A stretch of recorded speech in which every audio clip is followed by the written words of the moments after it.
नासिक में उप मुख्यमंत्री एकनाथ शिंदे ने कुंभ मेला तैयारियों की समीक्षा की। उन्होंने त्र्यंबकेश्वर में शीतकालीन स्कूल का दौरा किया और श्रद्धालुओं को असुविधा न हो इसके लिए आवश्यक निर्देश दिए। स्वच्छता, सड़कें, शौचालय और स्वास्थ्य व्यवस्था पर भी चर्चा की गई। अधिकारी जल्द काम शुरू करेंगे और प्रयागराज जाकर टीम की समीक्षा करेंगे। नाशिकचा दौरा असल्यामुळे पहिला तर एक मी त्र्यंबकेश्वरला एक जिल्हा परिषद हिवाळी गावातली शाळा बघितली। म्हणजे एक खऱ्या अर्थाने तो चमत्कारच आहे असं म्हटलं तर वावगं ठरणार नाही। तुमचे पत्रकार तिकडे होते, म्हणजे त्या किशोर काय नाव होतं गावी केशव गावी यांनी खरंच जादू केलेली आहे। म्हणजे एवढी मुलं हुशार आहेत ती की मी आता बोलणं तुम्हाला बोलण्यापेक्षा तुम्ही सगळ्यांनी जाऊन एकदा व्हिजिट करा। आणि एवढ्या दुर्गम भागामध्ये अतिशय म्हणजे हुशार मुलं एकाच वेळेत मराठी पण लिहितात, इंग्रजी पण लिहितात एका वेळेस।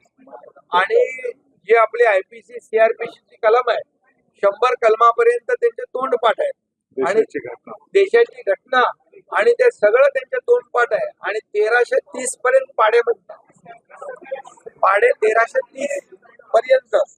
त्यामुळे ते पाहिलं आम्ही। आणि ती शाळा देखील शिक्षण मंत्र्यांनी लक्ष घातलेलं आहे, दादा भुसेजी, आणि मोठ्या प्रमाणात चांगलं त्यांचं काम चालू आहे शैक्षणिक विभागामध्ये, शिक्षण विभागामध्ये। त्याचबरोबर आज ही कुंभमेळा, NMRDA आणि मेट्रो या संदर्भातलं एक आढावा बैठक घेतली।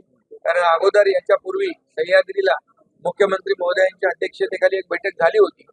त्यामध्ये असं ठरलं होतं की लॉंग टर्म जी कामं आहेत 2-2.5 वर्ष ज्याला लागतील, म्हणजे त्याच्यामध्ये STP आहे, त्याच्यामध्ये रस्ते आहेत, ड्रेनेज सिस्टीम आहे, या सगळ्या वाहनतळ आहे, आणि जो साधुग्रामचा विषय आहे, या सगळ्या विषयाला चालना द्यायची।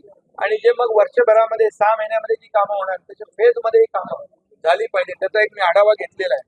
आणि त्यामध्ये वाहनतळ नियोजन, स्वच्छता नियोजन, रोडचं नियोजन, पादचारी मार्ग, जवळच्या महापालिकांकडून मनुष्यबळ उपलब्ध करून घेणं, मशिनरी उपलब्ध करून घेणं, टॉयलेट ब्लॉक त्या ठिकाणी उपलब्ध करून देणं, त्याचबरोबर गर्दीचं नियोजन करणं आणि आरोग्य यंत्रणा उभारणं त्या भागामध्ये।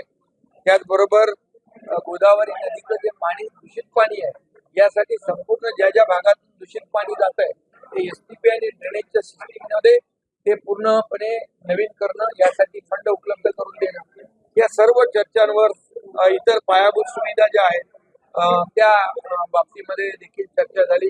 काही त्यांच्याकडे पदरिक्त आहे, बिंदू नामावलीचा विषय आहे, यावर देखील आपली चर्चा झालेली आहे। आणि एकंदरीत जी आता गर्दी गेल्या कुंभमेळ्यात होती त्याच्यापेक्षा दुप्पट गर्दी होईल असं अपेक्षित आपण धरलं तर त्र्यंबक आणि इथं नाशिकमध्ये 2 ठिकाणी, त्र्यंबकमध्ये जरा थोडं चॅलेंजिंग जास्ती आहे, जागा कमी आहे, त्यामुळे या नाशिक आणि त्र्यंबक मध्ये जे कुंभमेळ्याला लोक येतील त्यांची गैरसोय होता कामा नये, त्यांना कुठली अडचण येता कामा नये, कुठे गर्दी होता कामा नये, अशा प्रकारचं नियोजन।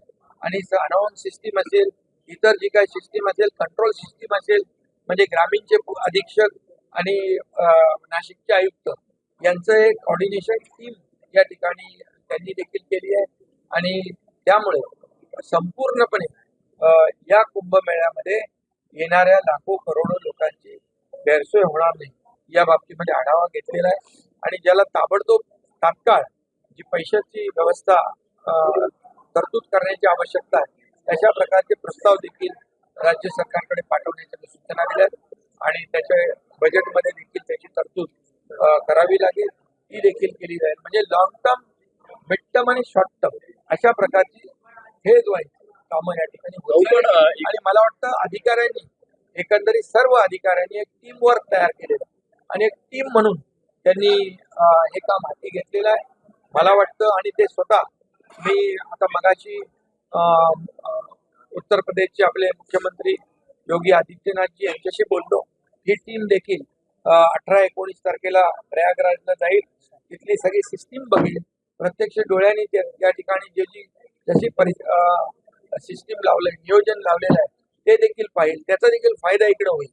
आणि तशा प्रकारची देखील व्यवस्था केली.